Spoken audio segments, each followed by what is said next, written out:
Welcome to HR Hero Podcast, a space where we navigate the intersection of career growth, purpose, and intentional leadership.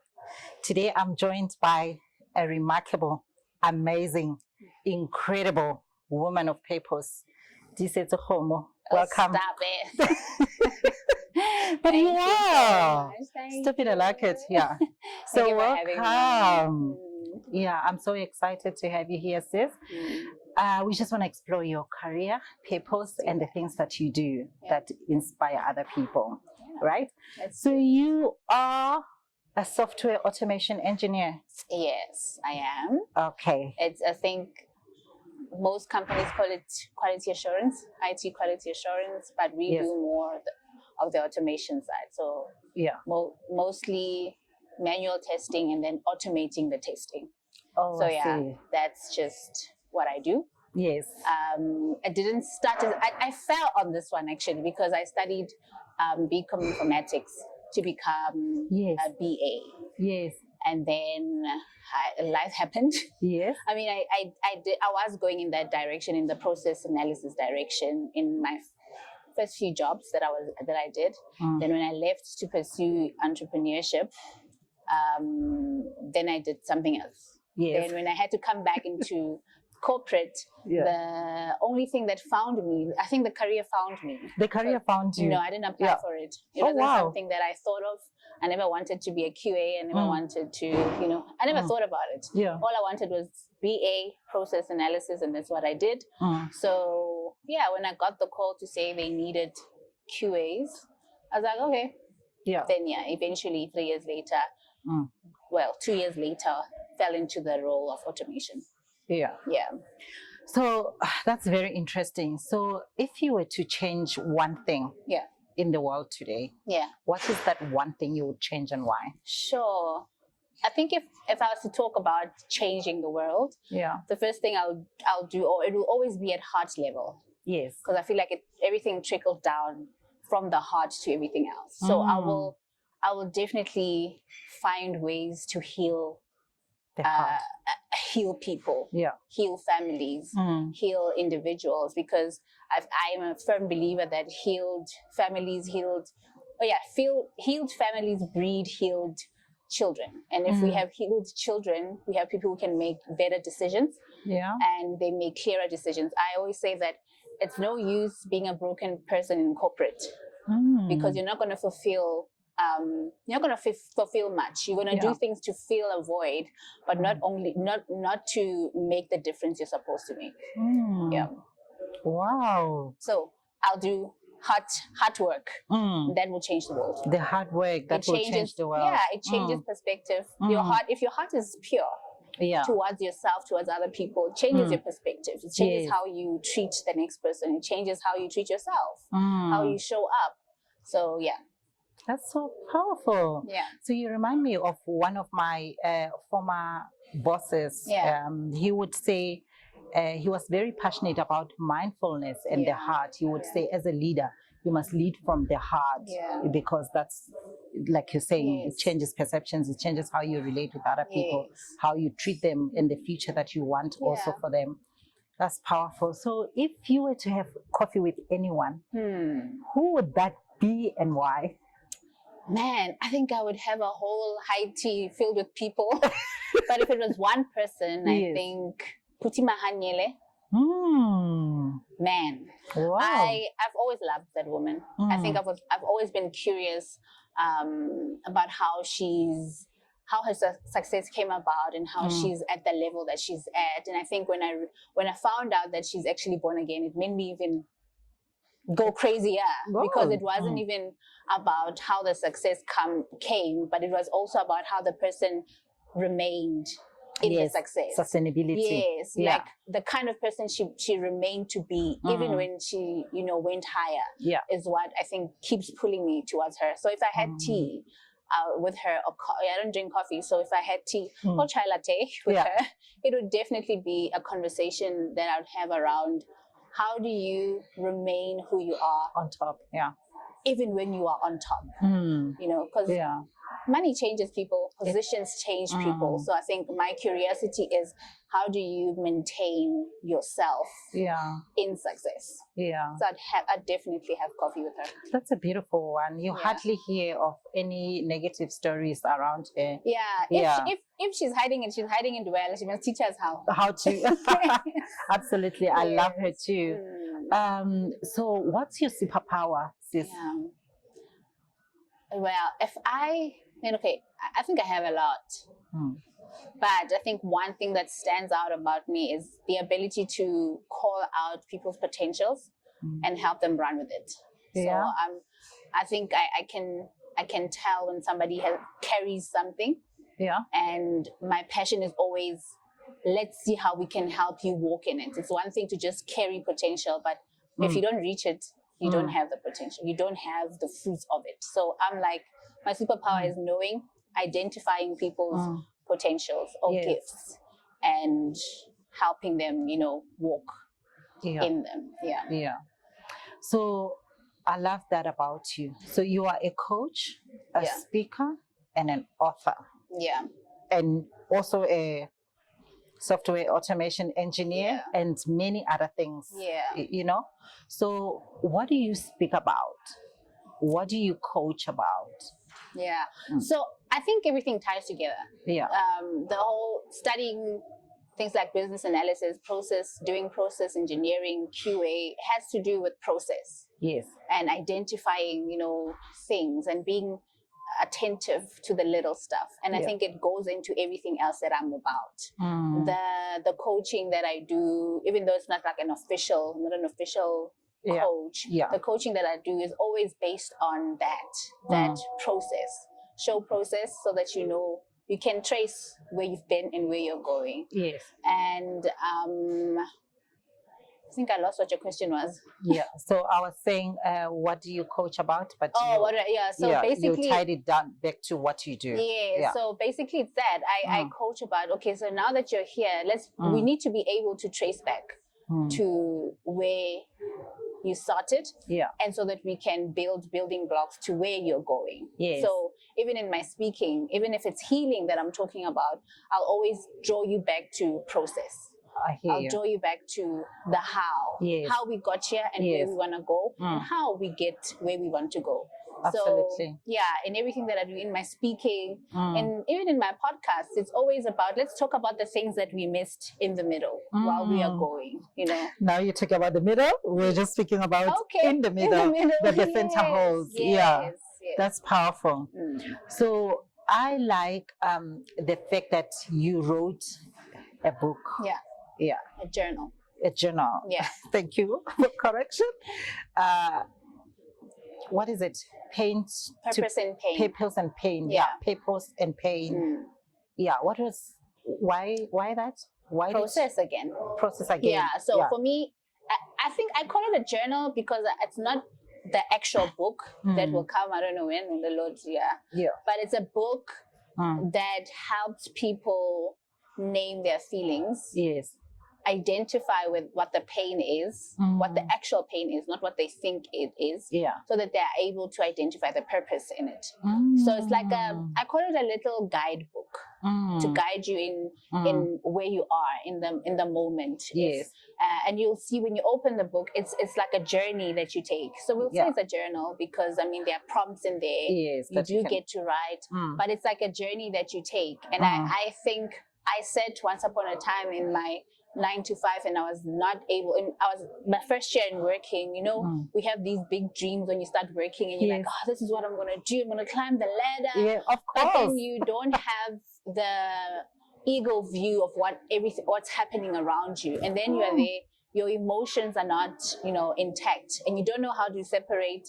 And they tell us, separate your home stuff with corporate stuff. Leave your problems at home. Yeah, leave your at the door and walk inside, and you are here to work. And you can't do that because you are an emotional, you're a being, you're a human being, you feel as well. So that came about then, actually, around about that time where I was like, I couldn't find it anywhere, so I need to find a way to process how I'm feeling so I can show up well, Yeah. And so not just show up fully. Show up fully. Yes. Even in the mess of the pain. Yes. but be able to know that, okay, I'm holding myself here because I know what this is. Yeah. And you can point. When you don't know how to point at what's hurting you, you don't know how to move from it. You know, so I wrote that book. Firstly, it That's actually so started. powerful. Yeah. Please, I need to interject here. Okay. If you don't know what's hurting you, yes, you don't know how to move from it. Yes. That's so powerful. Yeah. So it always goes around with you. It's like carrying a bag and you don't know what's inside, but it's heavy. Yeah. Yes. So if in my bag, if I'm holding a handbag and it's heavy and I have bricks in my bag and I don't open my bag, I won't know that I need to take out the bricks and hold the bag as is, and it's a bit lighter. So look inside. Look inside to see what's happening, what's holding you down. Yeah. So that's basically the guidebook. Wow. Yeah. I love that. So sis, now you have, I don't want to call it a project because I feel like it's not a proper word, but the beauty of transparency. Yes. Yeah. So now you've got this vision, you run this vision, beauty of transparency. How did that came about? What is it? How did that came about, and what is it that you're trying to achieve? I think it came out of the frustration of being a feeler. I feel a lot and I feel deeply. Yeah. But not having spaces where I can express what I'm feeling transparently and honestly. Yeah. You know, and I because I'm a feeler, I could also see when other people are not okay, but they are now wearing masks and pretending to be something else. So it came out of the frustration of, but can't you tell people that they can be human too, and they can also feel as well? Oh, so it's in the name. Yes. So I was like, I used to host like little, you know, I don't know, camps or whatever with my friends. Get together. And we used to call it like broken to peace. Yes. Because I wanted to gather people to come talk about things they wouldn't normally talk about around people. Then they don't feel safe around, you know. Weren't you supposed to be a psychologist? Maybe, yes. Why are you in a software automation engineer? I love IT so much. I think if I could find a gap between IT and psychology, I'm definitely going to do it. But yeah, that's how it came about. And I'm just like, but there's healing in transparency. It's like opening. I always say that if you're living in a room and you've closed all the curtains and it's dark, and you're trying to clean in the dark, you're definitely not going to do a good job. You're going to miss some spots. But immediately when you open the window and the light shines in, you begin to see, I missed something there. Oh, under the table, there's something. So that transparency allows that, you know, to say, I'm able to now see what needs to clean, or what needs to be cleaned, that is. Yeah, I get it. So this kind of talks and spaces, it's in a form of a podcast that you have in a form of events. It's, you know, online gatherings. Because I'm a firm believer of not just talking at people, but walking with people. Yeah. So yeah, beauty of transparency is that gathering people to say, there are people who are going through the same thing that you are going through, but they're not talking. Here's a room for you guys to talk. Yeah. There's one specific, I don't know if it falls under the beauty of transparency. I think it does. Yeah. Back to the garden. Yes. So back to the garden is like a corporate call. Yeah. It's still part of the beauty of transparency. The idea is still that. Back to the garden is literally saying, let's all come together. Let's all heal together.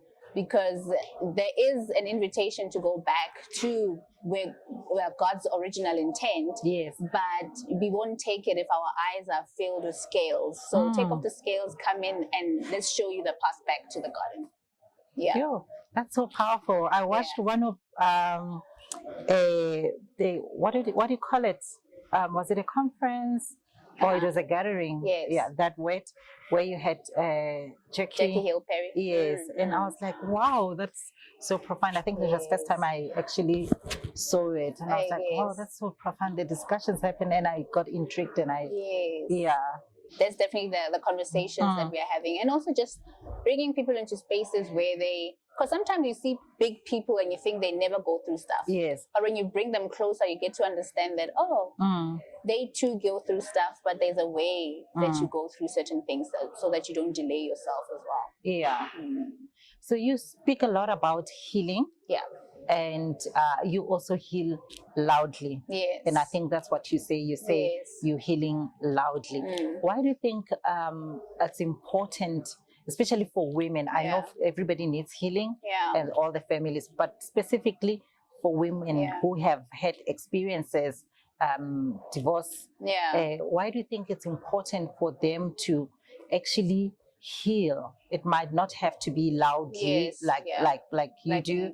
Yeah, but why do you think it's important for them to actually look in the inside, like you say, and heal, so that you're able to move forward, whether you reconsidering marriage again or whether you're not, but the healing part of it? I think mostly it's so that you can reclaim your true identity and walk fully in who you are. Because sometimes pain has a way of lying to us about who we are. Yeah. It lies about who Tiisetso can be. It can tell you, it can speak against what you think you can achieve, you know. So if you don't heal parts of you that are breaking, that are lying to you, you won't even reach that place where you know you're supposed to be in your knowing. Yes. But even on top of that, I feel like for women, it's like, if they say women are nurturers, take an analogy of you watering a plant. Yes. It matters what you're putting in the plant.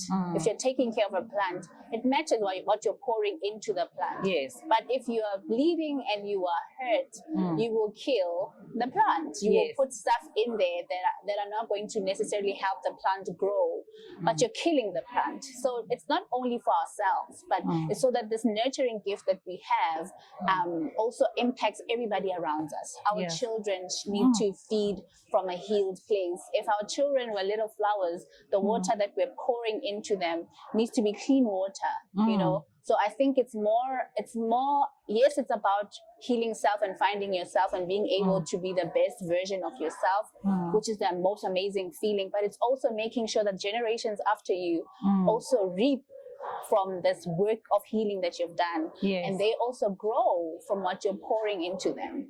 So I think it's so important, because then it's not a selfish act. Healing is not just a selfish thing, but it's also thinking beyond ourselves, thinking about your children and your children's children. Right now, we're healing from some parts that our parents didn't heal from. Yes. You know, so you're better off healing from them and then heal from the pain that you caused as well. Because it's not only the generation before us that caused us like this, to be like this, but so heal and be a perfect version of yourself, so you can show up as a mom, show up as a wife, show up as a friend, a sister, as a whole person, so that everybody else who comes after you can also reap from that wholeness. Oh, wow. Yeah. That is so profound. Yeah. So I like the fact that there's a scripture that says, "Cut your heart, for everything else flows from it." I like the fact that you're saying healing. It's not only for your benefit. Yes. It's for the benefit of others around you. Yes. Since you call yourself a destiny helper. Yes. What's a destiny helper, and why are you a destiny helper? I think, like I mentioned, what my superpower is. Yes. I think it's more like a midwife role. Oh, yes. To help birth. Destinies. Yes. Whatever, you know, the Lord has placed in you. I think the Lord has equipped me or given me the ability to help carry through. Like, if we can just think about how a midwife is in a labor ward, they tell you how to breathe. They tell you when you're breathing too fast, or they tell you when to come down. They tell you when to push. They tell you when to stop. They tell you when to rest. And they carry through the entire process of birthing your baby to say, okay, now you can handle the baby. And then you take home the baby. So I think that's what the Lord has given me, to say, there is something great coming out. Yes. But this is how we need to do. Here you rest. Here you push. Here you rest. Here you breathe. Don't scream because you need energy. Yes, scream, but don't scream that loud. Like, control how you are, you know? So destiny helper in that sense, to say there's a gift that you have and I can help you birth it to a point where you can carry it in your hands. Yeah. Oh, so powerful. So what is your next? I mean, you do a lot of things. I don't know if you get to rest. But you're also a professional. You're also a mom. What's your next then, looking into your career in a professional space, and also the purpose and the leadership that God has given you. Yeah, what are we looking forward to? Sure, it's a lot. Yeah, it's a lot. I think let me mention just one, because it's a lot. But I think career-wise, it's just also growing in the space that I'm in. Yeah. Because I've seen how it's impacting my leadership style, it's impacting my ministry style. Yeah.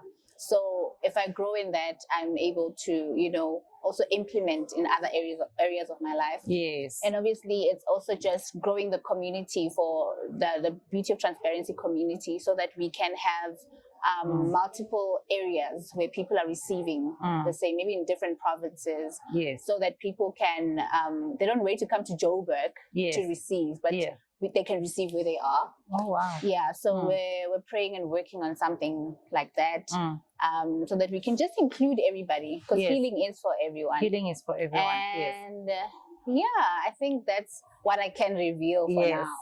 For now. Do you want to talk about Christpreneur? Oh yeah, Christpreneur is a 90-day program that I put together for everybody who feels they've been called into either ministry, business, speaking, influencing, and obviously with the mindset of Christ. Yes. To infiltrate, whatever space or sphere that they want to influence. And for 90 days, I become that destiny helper. So from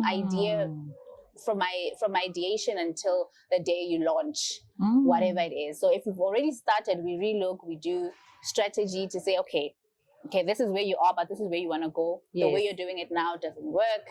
So let's do it this way. So for 90 days, I'll walk with you in that sense until launch, the baby shower. And then we launch you, and then you're gone. Then we get the next cohort. So then we're saying Christpreneur, because these are business people, these are ministry people that are occupying until he comes. Occupying using until their he comes. Gifts. Yes. Okay. So how do people get into that? So everything is on my website. Yeah. It's either you do it on a one-on-one basis, or we do a group coaching thing per cohort, but you have to wait for the first cohort to finish, and then so most people would prefer one-on-one. Yeah.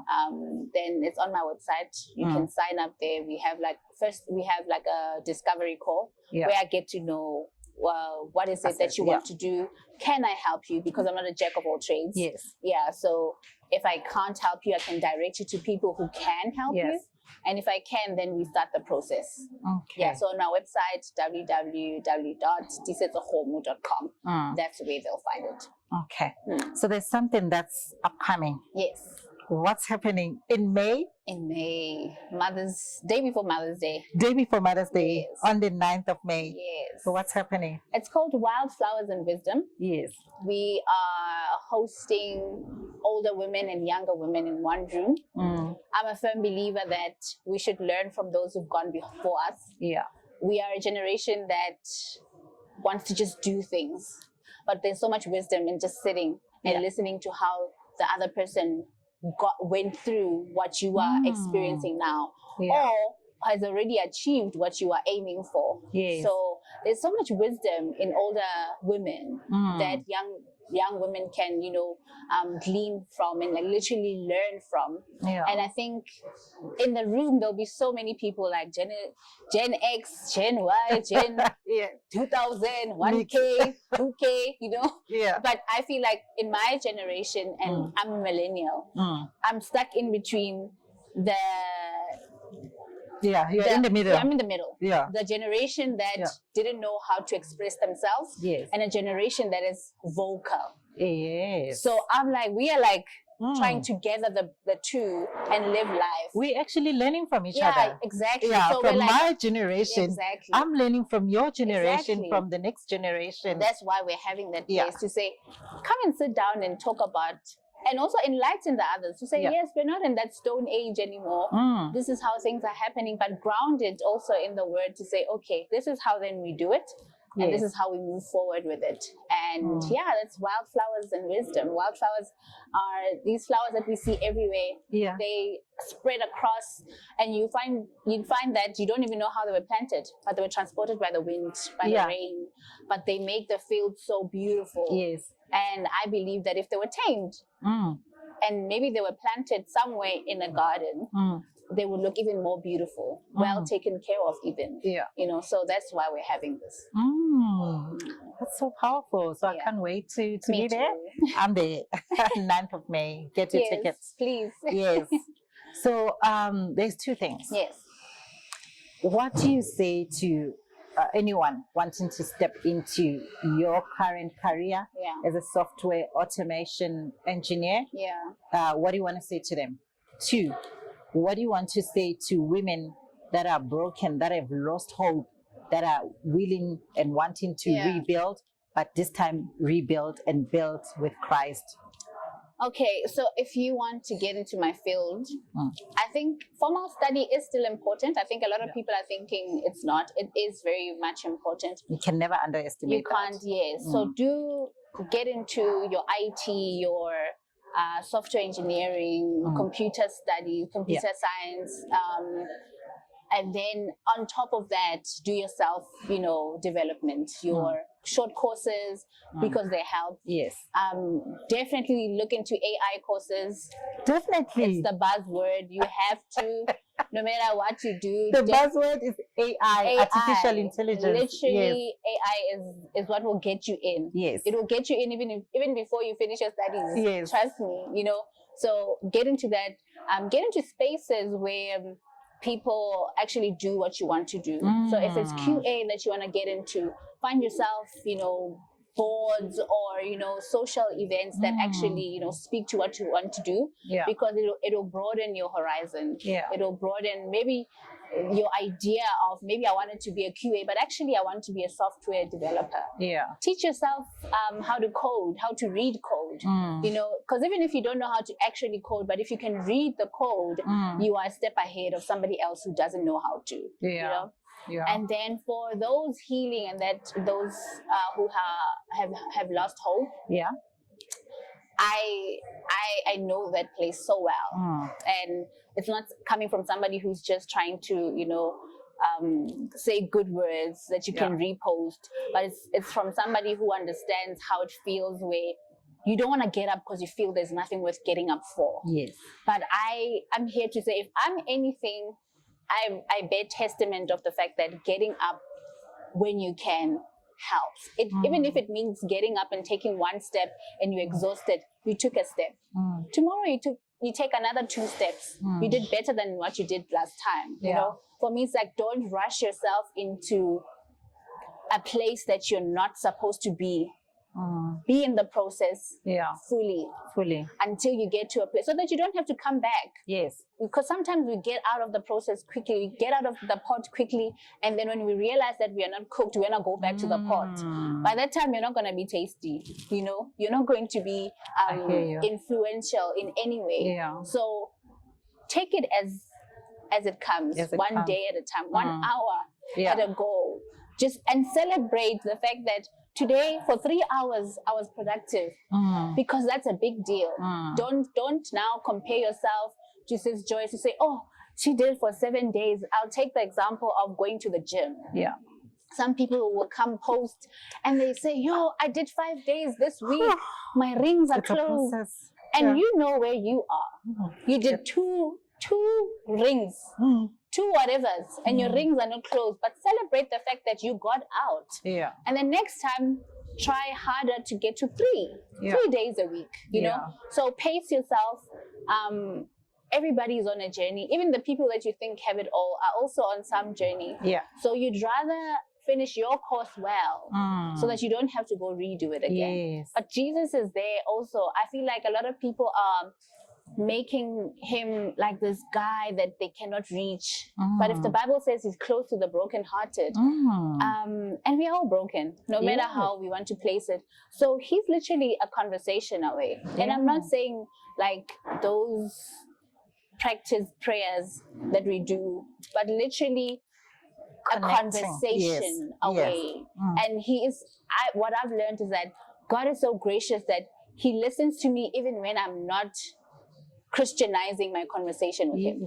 And I can just simply go and say, this is a lot. I know what your word says, but this is a lot.